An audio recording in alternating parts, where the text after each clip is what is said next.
Hello বন্ধুরা, আসসালামু আলাইকুম। এই ভিডিওতে আমরা দেখব কিভাবে আপনি আপনার ফেসবুক সার্চ হিস্টোরি ডিলিট করতে পারেন।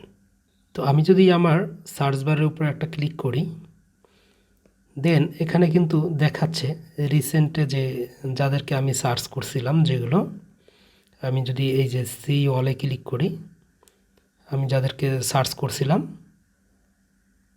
সেগুলো কিন্তু এখানে রয়ে গেছে। তো ওগুলো কীভাবে ডিলিট করতে হয় সেটা দেখব।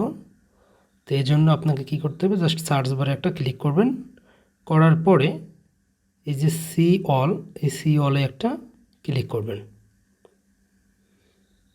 দেন আপনি যাদেরকে সার্চ করছিলেন সেগুলো কিন্তু এখানে দেখাচ্ছে।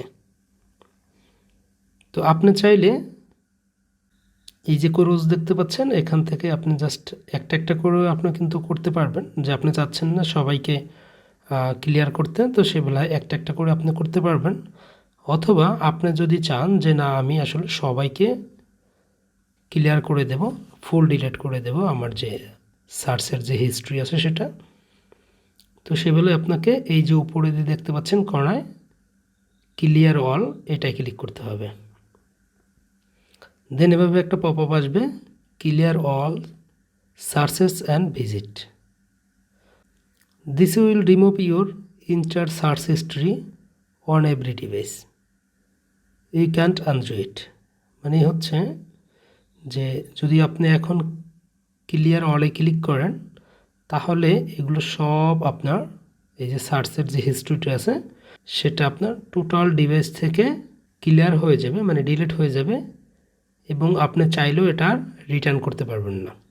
শুধু আপনার এই ডিভাইস না, আপনার যদি ফেসবুকটা আপনার কম্পিউটারে বা অন্য কোনো ডিভাইসে লগ ইন করা থাকে সেখান থেকেও চলে যাবে।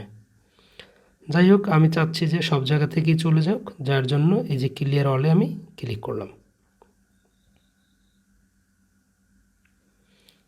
দেন এভাবে দেখতে পাবেন নাথিং টু সি হিয়ার।